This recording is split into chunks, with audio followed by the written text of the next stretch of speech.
Good morning, everyone. I hope you're all doing well during these unusual times. For those of you who don't know me, I am Cindy Francescos from BDO Employee Benefits, and we are very excited about hosting this webinar during Wills Week. We as BDO Employee Benefits are here to assist you and your family in getting to the right financial solutions. And as we move into spring, for me, this is the perfect time to spring clean and get your financial house in order. And with this in mind, we are very pleased to assist you in sorting out the dreaded will. Most of us avoid it like the plague. Carl Abrams, a legal advisor with BDO Wealth, will be taking you through the importance of having a will, the ramifications of not having a will, and the steps you need to take to put a valid will in place, the emphasis being on valid. The webinar will be recorded and we'll send the recording and will template to you. Please could you complete the attendance register so that we have your contact details. Please feel free to post your questions in the chat line, and at the end of Carl's talk we'll answer all your questions. It is with pleasure that I now hand you over to Carl. Thanks, Cindy. As you know, my name is Carl Abrams. I'm an attorney and legal advisor at BDO Wealth. We here at BDO Wealth fiduciary specialists on support of the National Wills Week, a pro bono initiative which creates awareness across the country, firstly in having a will, and secondly, the importance of having a valid will, especially in these unprecedented times. One must ensure that their affairs are in order, including executing a valid will. Now, we here in South Africa are a diverse country with different backgrounds, different people, but this also includes different wealth, levels of wealth. Today's webinar is reaching out specifically to those whose estates are not really large and who do not require in-depth or complex estate planning.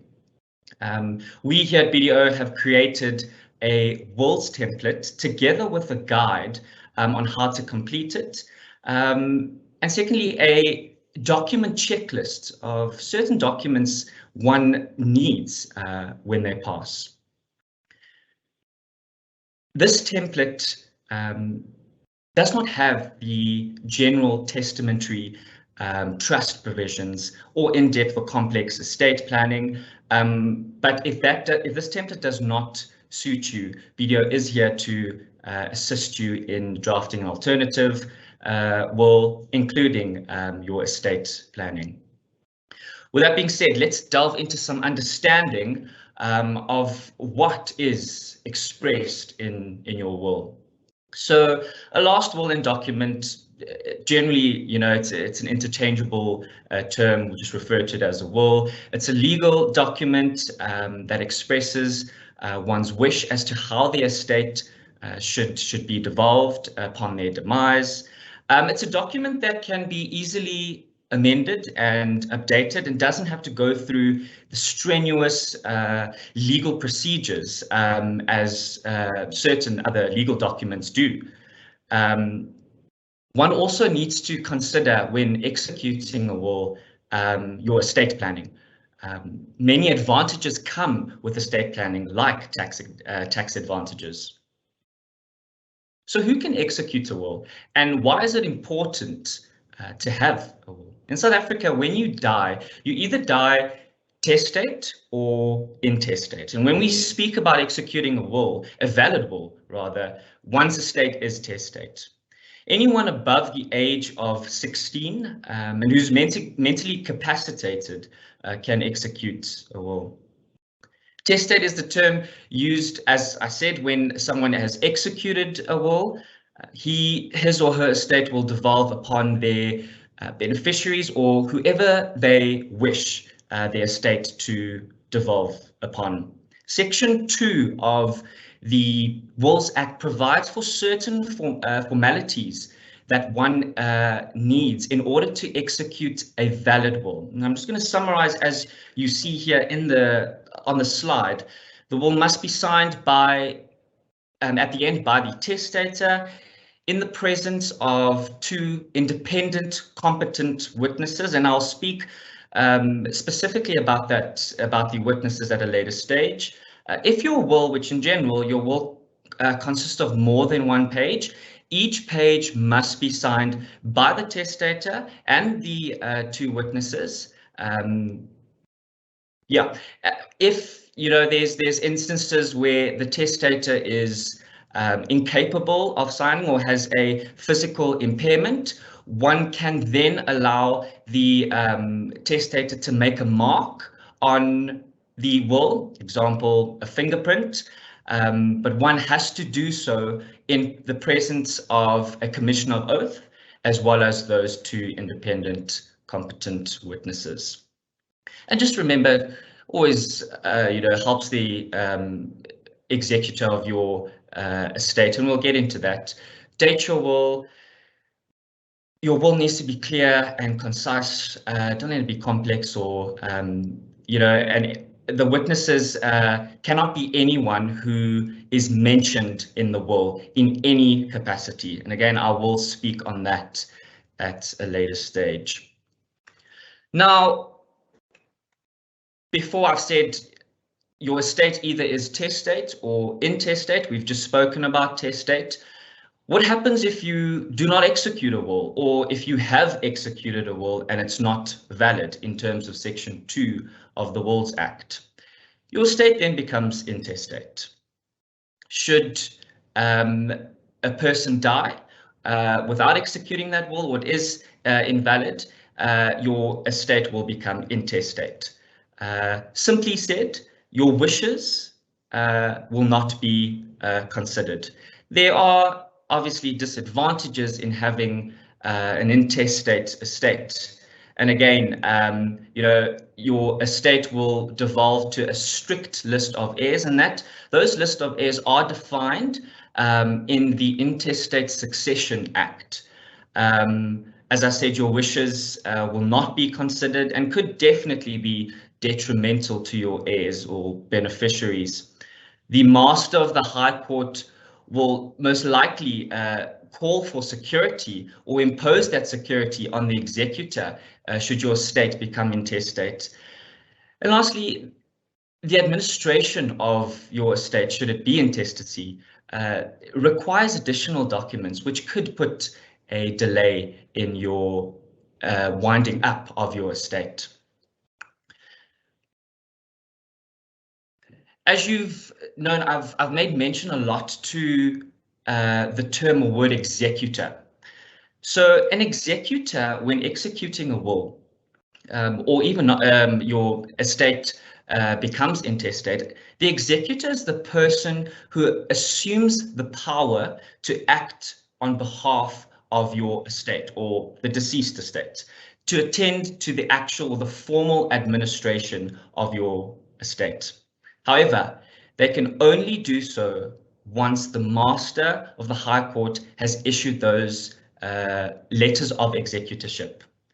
Should those letters of executorship not be issued, the executor cannot act in their nominated or appointed capacity. And that just delays the winding up or administration of the estate. Now, when choosing your executor, and we'll speak about that when we go through the wills template later, it is generally applicable to choose a family member or close relative or someone who's familiar with your background and what assets you have in your estates. That's the general applicable person who should be nominated as your executor. However, should your family member or appointed nominated executor not be familiar with the formal administration of an estate, they more than welcome to appoint an attorney who specializes in deceased estates, an accountant who has experience, or an agent who specializes in administration of deceased estates. Let me tell you, the master will insist, should you not be familiar or specialize in deceased estate, to appoint someone in doing that. As regulated the executor is entitled to an executor's fee up to 3.5% of your gross asset value of your estate. And further, they are entitled to 6% of any income received as well. Should your estate be less than 250,000 Rand, the master may dispense with appointing an executor, and the master will rather authorize an administrator to pay all the liabilities and award your estate according to your wishes, according to your will, and even intestacy, or on the basis of an intestate estate. Now, this is important. Your executor actually has the decision whether to accept or decline his nomination as executor. That's why it's very important to have an alternative nomination or nominated or appointed executor, just in case your primary nominated executor is unable or unwilling to accept such appointment. And again, we'll go through that wills template later on as to how to position that. Now, this is where the crux of the will template speaks to, and how the executor should distribute or administer your estate. And this is the disposal of your estate, your assets.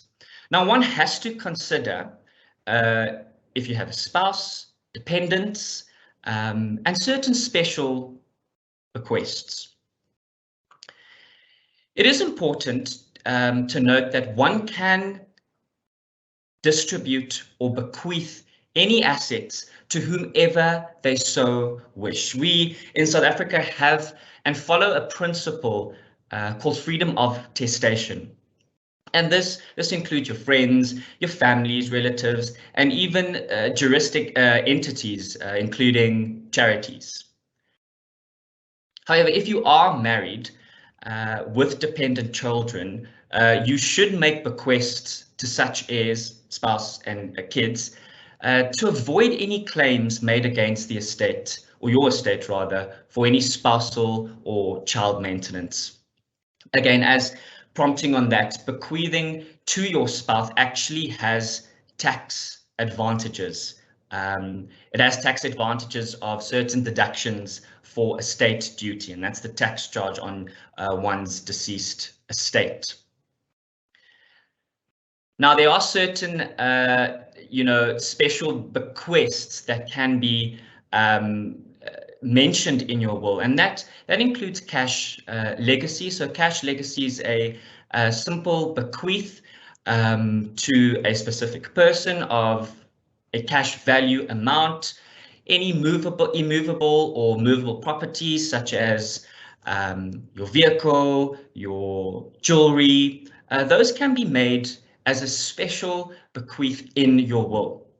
That's generally the first instance of how one should distribute or award such asset to said heir or beneficiary. When you do your special bequeaths, just remember to always describe what it is. So if it is an immovable property, make mention to the address of the property, the vehicle, so it's the name, the model, the registration, just so that it assists the executor in winding up or making that distribution. After a special bequeath has been made, one generally then has a residue of their estate, and that is everything that is left after, as I said, after your special bequests, and one must then provide as to how certain or the residue is to be awarded to said heirs or said beneficiaries. Now, there are definitely instances, and as I said, we are in trying times, and many people who have seen their demise have left minor children, and we provide for a minor provision clause in your will. And it basically and simply speaks to advising or make mention and nominating a legal guardian to take care of your minor children. And those are decisions regarding their welfare. This indeed might be confirmed by the High Court, but those who have left minor children and whose the minor children have inherited as well will be ministered by the Guardians Fund until the minor has reached majority, unless, and this is important, unless the will provides for the minor inheritance to be entrusted to that said appointed or nominated legal guardian to administer such inheritance on his or her behalf. Now, there are other factors or provisions to consider, and again, I reiterate that we'll go through the wills templates later as to how these are positioned in the will and your understanding.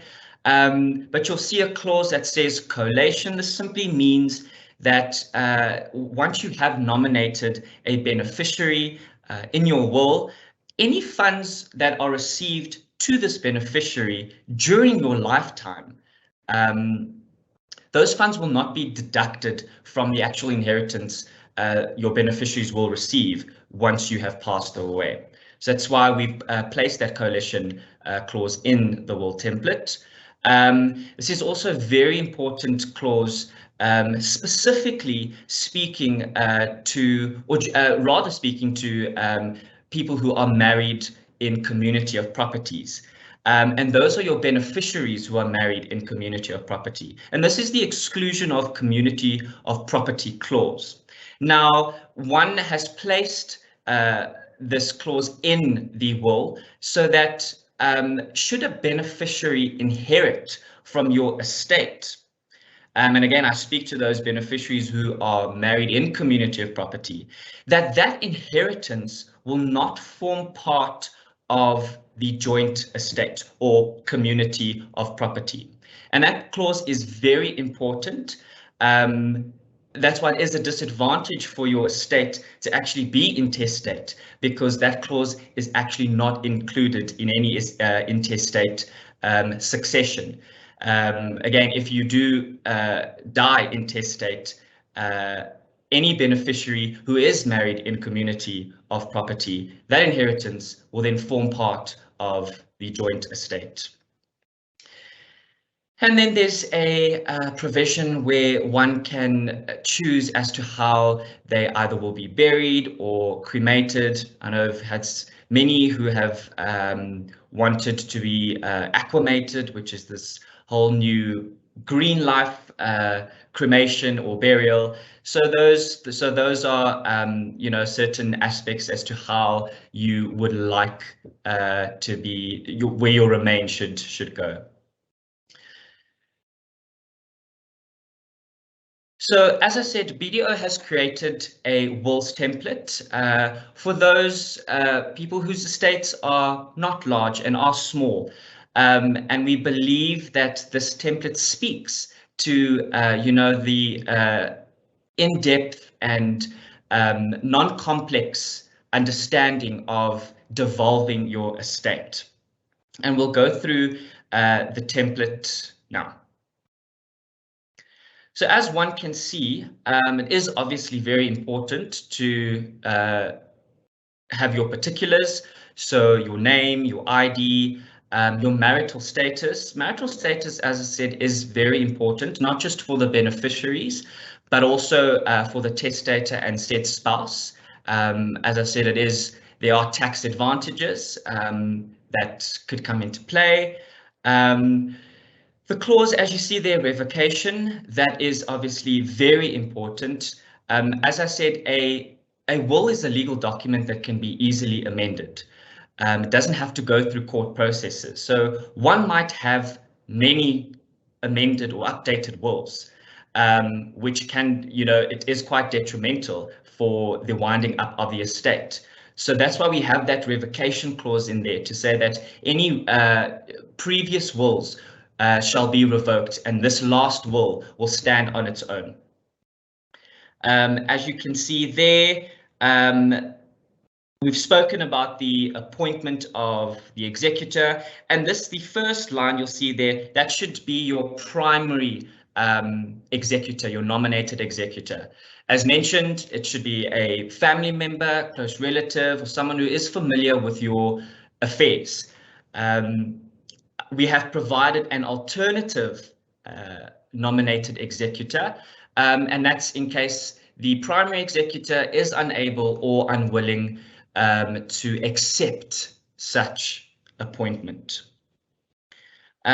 We have placed these further provisions that the master will dispense or not impose any security on your nominated beneficiary should they accept.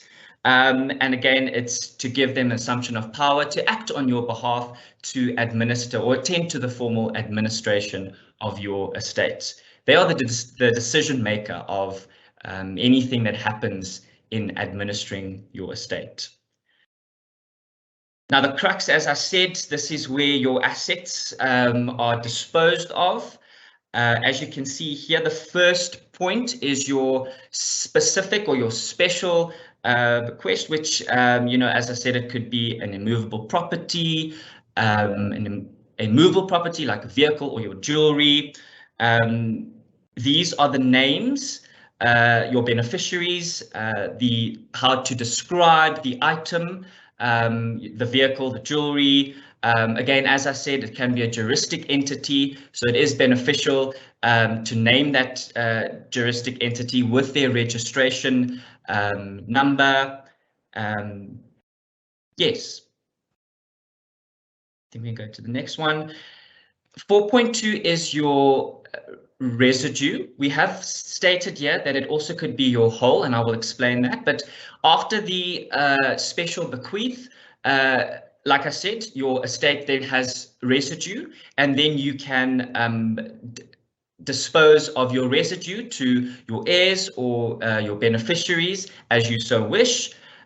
Should you not have any special bequeaths in 4.1, then 4.1 will not be applicable, and then you would rather dispose of your entire estate in 4.2. Like I said, there's many tax advantages in disposing to your spouse, or you'd dispose your entire estate to your spouse or your children. 4.2 would then be applicable in that sense as well. As you can see here, the minor clause and appointment of legal guardianship works interchangeably in some instances. So there is a line across that. Basically means if you don't have any minor children, it will not be applicable, specifically speaking to appointments of legal guardians. If you don't have any minor beneficiaries as well, that will also not be applicable. But the minor clause specifically speaks to minor beneficiaries and not so much the appointment of your minor children. So should any minor beneficiary inherit, that we dispense from having that inheritance being left at the guardian's fund, but rather be awarded to their legal guardian. Obviously, the appointment of legal guardian speaks to the care of your minor children that you have left behind. And then, as I said, we've spoken about coalition and the exclusion of community of property. Those are very vital provisions to have in a will. And again, we'll make mention of how your remains should be disposed of, buried or cremated. Then remember always to date your will and sign it. And again, on the emphasis of 2 independent and competent witnesses. The Act provides for competency of those witnesses above the age of 14 and are mentally capacitated. But to make more emphasis on the fact that those two witnesses have to be independent, meaning that they cannot benefit from your estate or your will. They cannot be named in your will. Should that be the case, your will be invalid and your estate will devolve according to intestate succession laws. So it is very vital that those those witnesses are independent and are not named in your will. Also, to make mention before we move on to the checklist, we've provided this template for you, easy, accessible way in filling out or completing your wishes as to how your estate should devolve. One can do so electronically, but it is important that the will is signed physically by yourself and in the presence of two witnesses. It cannot be signed electronically by yourself or those witnesses.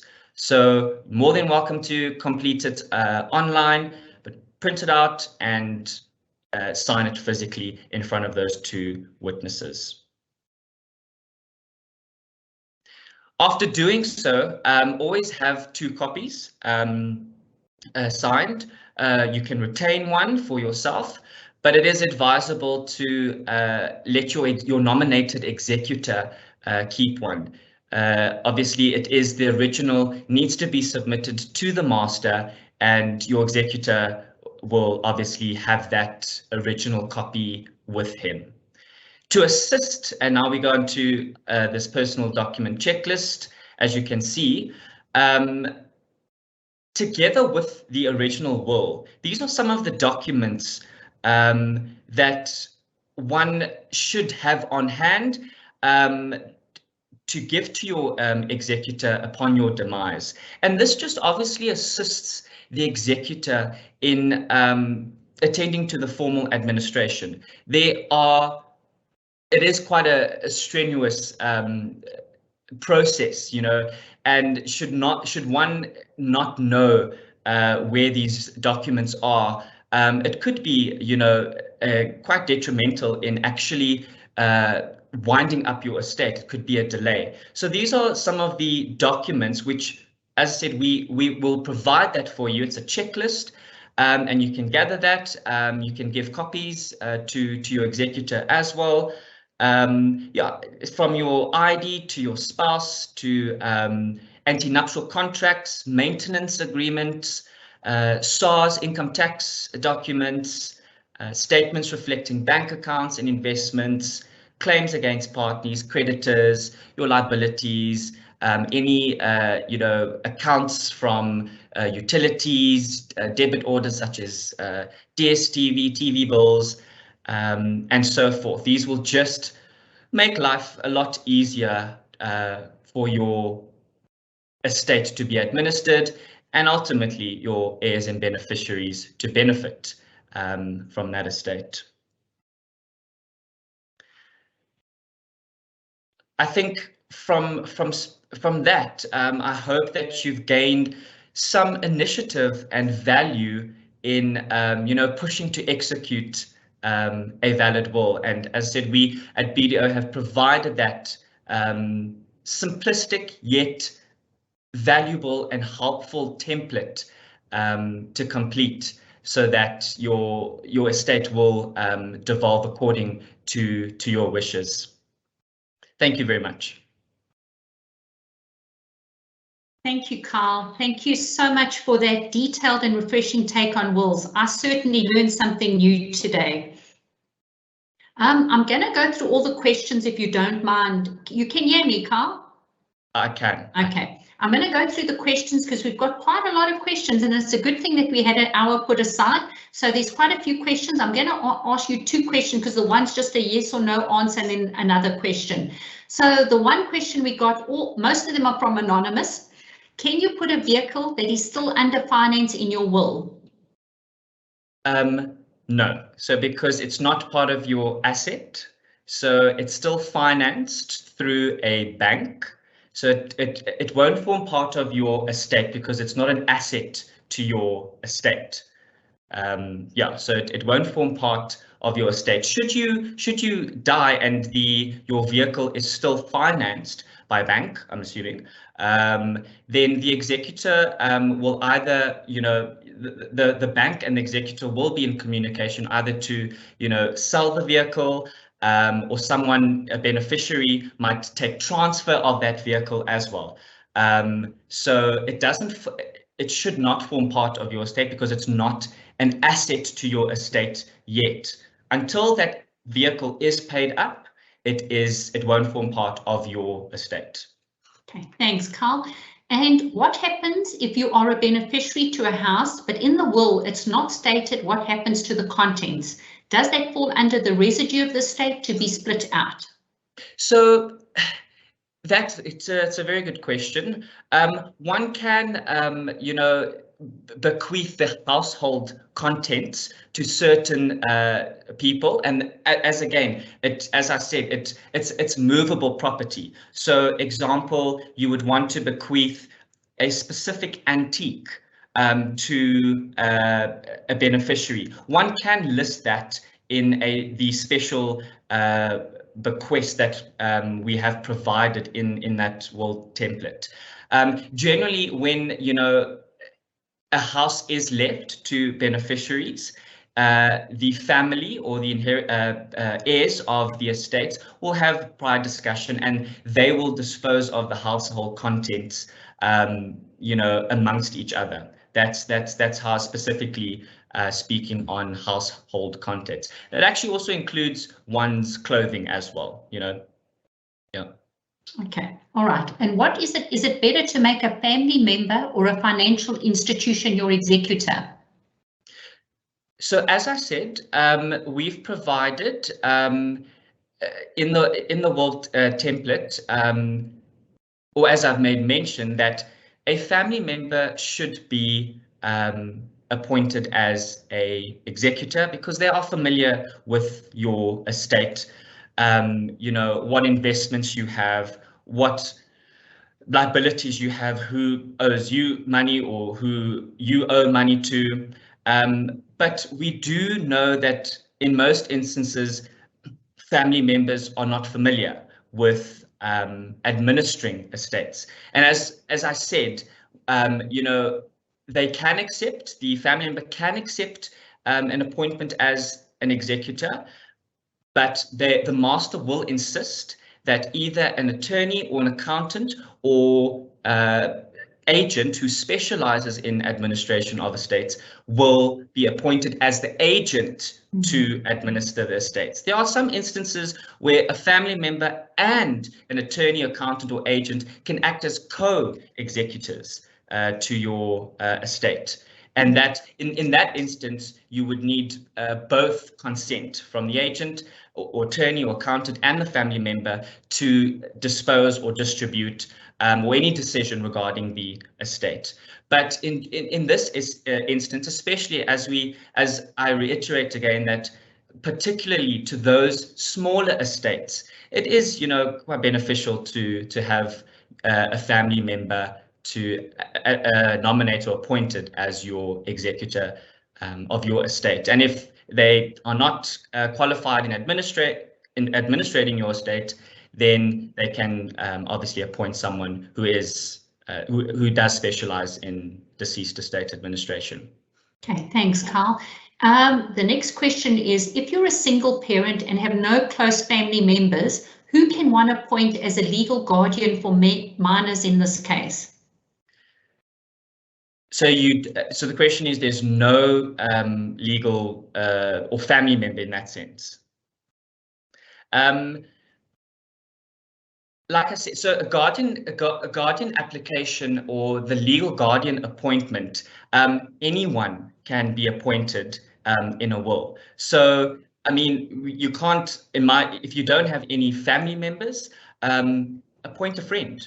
It is advisable to have someone to look after and take care of your minor child. Like I said, it might be the case that the High Court, because the High Court is the upper guardian of all minor children, they would have to confirm such appointment. But yes, it's very vital that should you have kids, to have a legal guardian appointed. And it's not necessarily, you know, have to be a family member. It can be a close friend, you know, who is has that relationship with your family, with your kids. Okay, all right. Yeah, that makes sense. We inherited a vehicle and had to pay for the roadworthy, change of ownership and license disc renewal. Can all these be claimed back from the estate? So you inherited a vehicle. No, I would say no, because whatever you have inherited, that would be that's your property now. You know, it could be you know, that there can be an agreement between the executor and yourself in terms of change of ownership and roadworthy, but in essence, that should you know, you inherit such a vehicle, that you either bear the cost because you benefiting from that inheritance. You have absolutely no, you have the decision not to actually accept such benefit.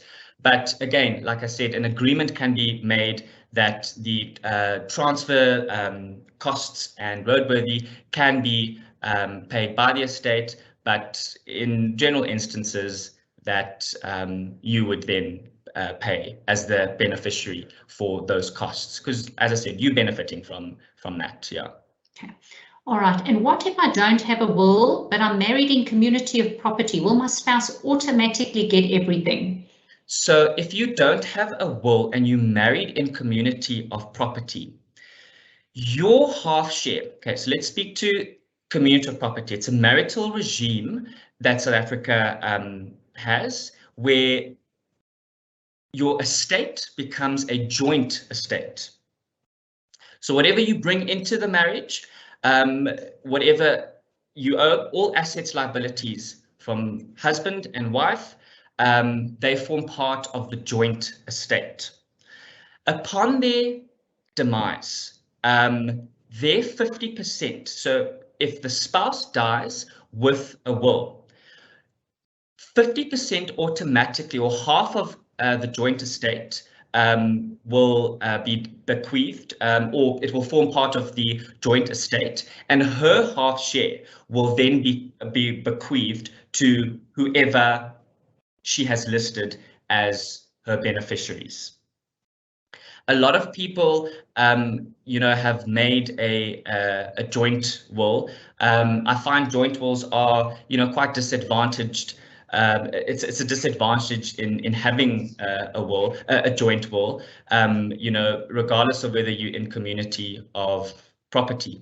But as I said, your half share, 50% of the joint estate will go to your spouse, and 50% of the other 50% will then be devolved upon your listed beneficiaries.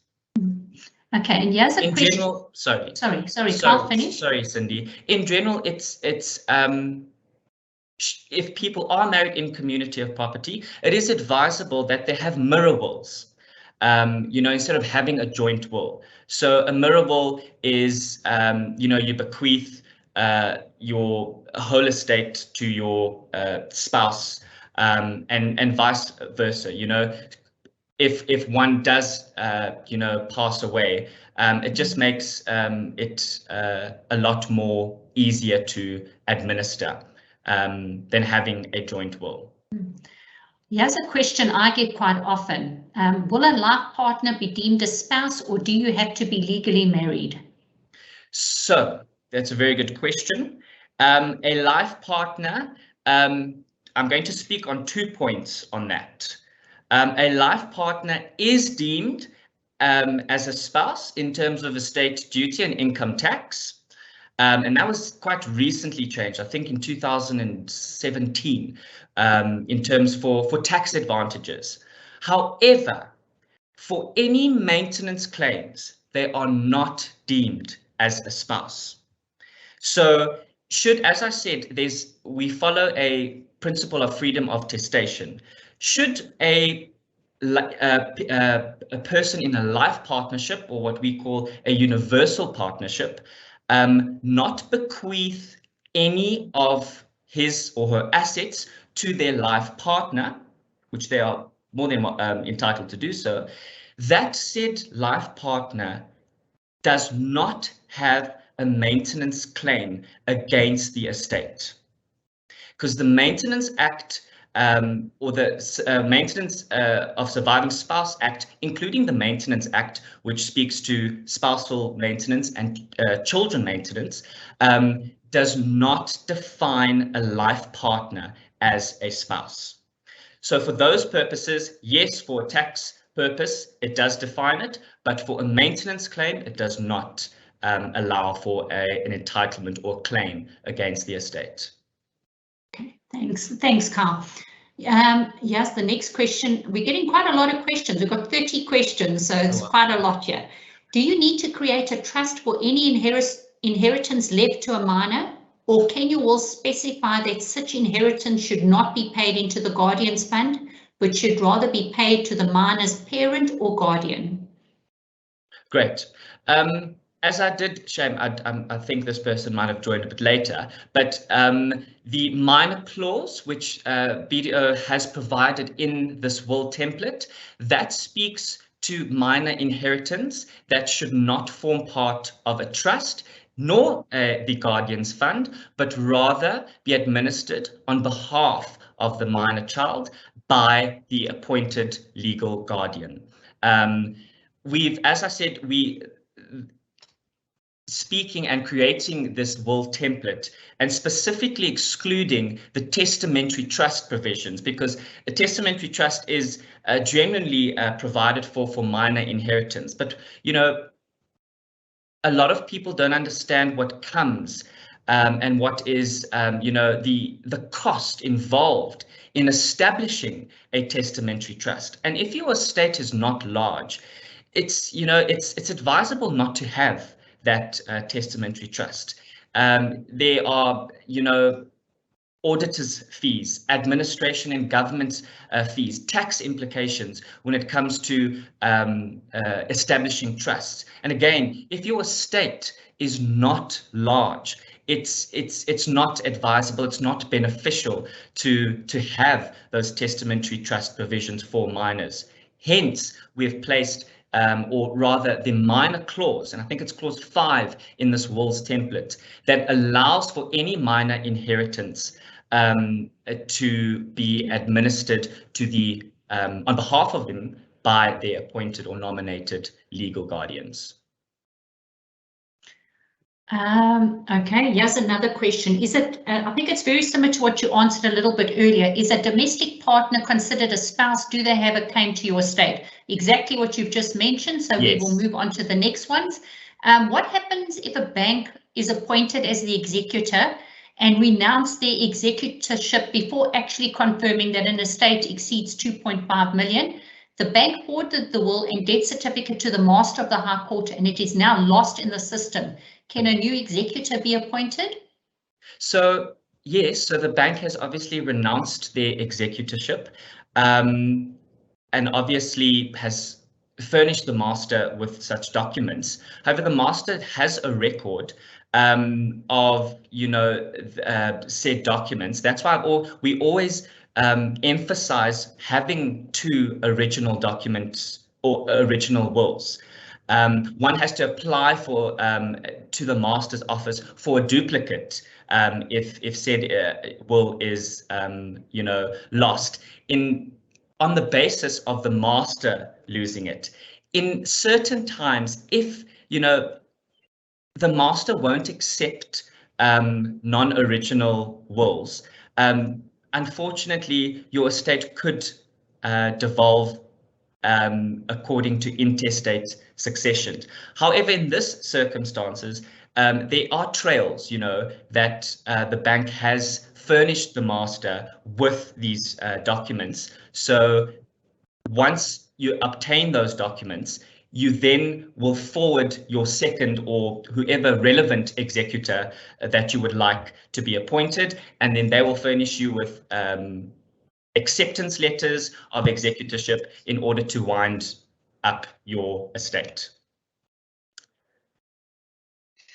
Thank you, Carl. I'm going to jump in for Cindy to just ask you the next question.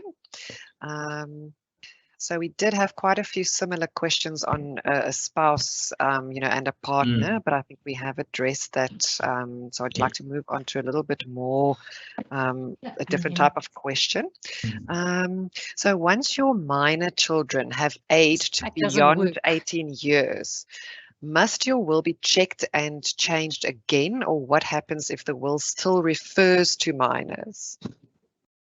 So, as I said, though that minor clause speaks not only to your minor inheritance, but also to minor inheritance who are beneficiaries. So you bequeath your estate to your spouse or your mother or your father or your brother or your sister, and upon their demise, it goes to their descendants. If their descendants, who are your nieces and nephews, are minors, then that clause will speak to that inheritance. That will be administered accordingly by the legal guardian and on behalf of the minor children. Once they reach 18, any funds that are available or by the legal guardian, it should and it must be distributed to them in their legal capacity. That's why it's very important to have a conversation with your spouse as to who should be your nominated and appointed legal guardian, because once your minors have reached majority, they are entitled to do whatever they wish from their inheritance, because they have legal capacity to do so. So, as I said, it is a conversation that parents should have as to who will be appointed as the legal guardian. Thanks, Carl. Sorry about that. My battery started going flat. Please explain a living will. Okay, so a living will is not a binding document. A living will is a will, simply put, are your wishes as to how, if you are unfortunate that you see yourself in with ill health and you are at hospital and you are basically a vegetable. A living will basically is that you would not like that to happen, and you give person the consent, or the medical practitioner, to actually not resuscitate you or not allow you to vegetate at this stage, and rather just switch off the machines and rather let you go on. So I said it's not a binding document, but it is your wish in order to do so upon your ill health. Thanks, Carl. And then we've got quite a few questions coming through. I know Lazan's answered the one about should your family know about your will and things like that. So Lazan's answered that one on the chat group. What happens should a witness to your will happen to die before you? Is an addendum required? No, not at all. The witnesses don't have to contest or don't have to confirm your will. So if remember, the witness is a person that is not benefiting and specifically not named in your will. Whatever happens to them, it's got no relation to your estate. Okay, and then when married, does your spouse automatically become the guardian for the minors or estate, or does one still have to appoint a guardian? Yes. So as I've made mention before, we have provided for in clause 6 of that will. There are two guardianship or nature of guardianship in our law. It's a natural guardian and a legal guardian. A natural guardianship is, imposed or rather given to parents, biological mother, biological father, adoptive parents. Legal guardians are only and will be appointed upon both natural guardians dying. So if one natural guardian dies, the other will assume sole guardianship. So natural guardians share co-guardianship. Should one of them die, the natural guardian, if one of them die and do leave the other natural guardian, they will then acquire sole guardianship.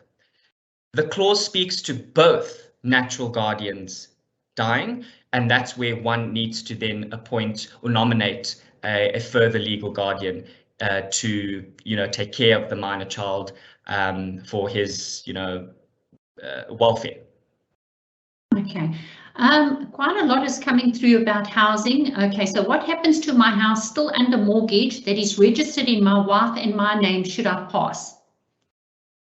Okay, so again, it's bonded, so it's financed. So it's obviously,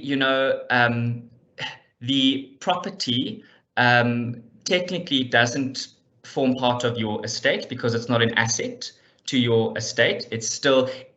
When we say asset is any property that you own. So at that point, the immovable property is you don't own that property.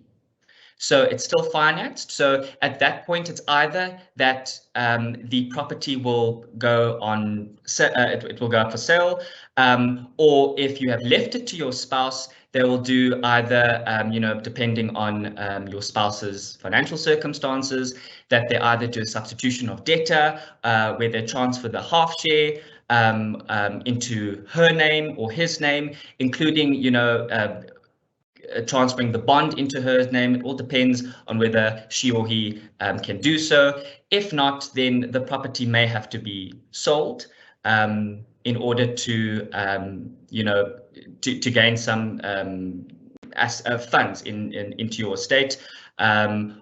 It all depends on what you wish or your executor decides, based on the liquidity of your estate. But no, like, the immovable property is not your asset until it's paid for, until you have taken ownership on the title deed.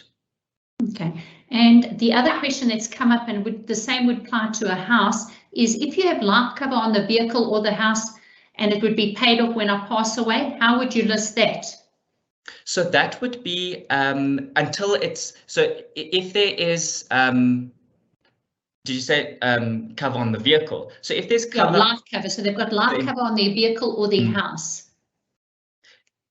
Yes. Okay. So I'm assuming that's the insurance question. So they have insurance cover. Yes. So basically, the bond. So it would be an asset in your estate because it's paid off and because of the life cover that's in place. Yes. Exactly. Yes. So that makes a bit of sense. Exactly. Okay. Yes. Then one of the questions here is, if you are married in community of property and one spouse dies, how does the debt on the bond deal with? But it's the same thing that you mentioned earlier. So remember, it's the same thing there. Okay, so there's quite a few of those questions. Yeah, just to add on that as well, because I've had similar situations. Remember, in community of property speaks different to ownership in different marital regimes. Well, there's only other one which is out of community, but in community of property, both spouses have ownership of the property, whether one buys the property or not. As per the marital regime, you both become owners. Should one die, should one spouse die, that spouse is, automatically has that ownership or half share in that property. So again, that owner, that spouse, that surviving spouse, can then either, you know, opt for, if the house is still financed, that she take on the bond if, you know, she can do so, or that the immovable property is sold and the net proceeds are paid into, or half of that net proceeds rather, are paid into the deceased spouse estate, and the surviving spouse will get her share. Carl, we're getting quite a lot of questions about the ANC married in community of property accrual. I think if we could answer those questions in some kind of article, because we're getting a lot of people asking that, and I know it's quite an involved, and we're getting closer to the end of time here. So if you could maybe we'll get back to everybody on all their questions. So I'm going to ask maybe last two questions. I can say just to, sorry, Cindy, just to quickly, just on that, out of community of property, the Act does provide for accrual, that inheritance will not be included. I think it's section 6 or 5 of the Act, and that out of community is out of community. What's yours is yours, what's hers is hers.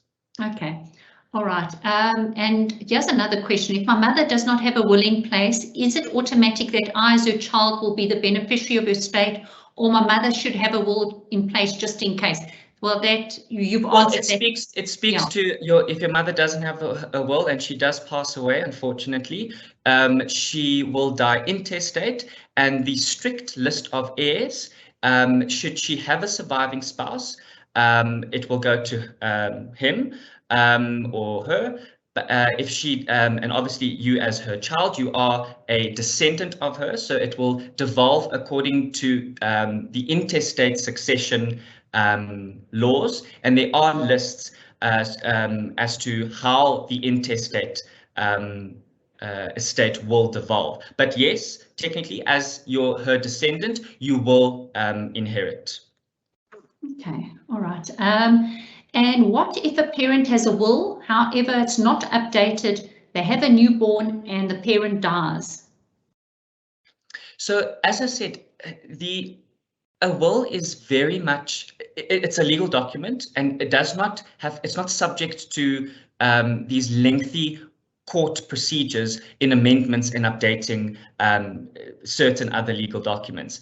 It is very vital that any major change in your circumstances, you need to update your will to account for that.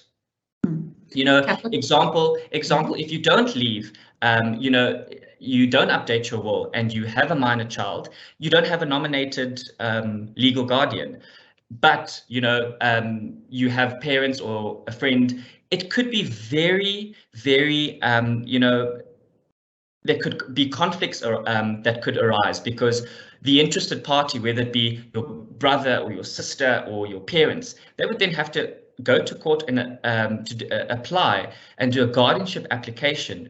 You know, so it's just, as I said, any major change that is not accounted for in your will, change, update and amend your will. It is very easy to do so. And again, we have that revocation clause to revoke that previous will, and that the last signed will stand on its own as to how your estate, your appointments should then be considered by the executor. Yes, yes, we're at the end of our time. Thank you, Carl. Really, this question and answer session was great. I think a lot of us learned even more from the question and answer session as well. Any queries that you've got, people can contact Employee Benefits should they need any further assistance, and we'll pass them on to the right or the relevant people. And as I mentioned, this webinar is being recorded, so please don't forget to complete the attendance register, and we'll also send out the will template with this as well. Thank you all for your time today. I know it's been, there's a lot of questions. There's still a lot of questions we couldn't get to because there was over 40 questions that we got in, but please do me a favor. Please get started on your will today. There is no time like the present, and thank you so much for your time. We will answer all the questions as well as part of the template that we'll send out. Take care, please, and be safe, and thank you so much for your time today.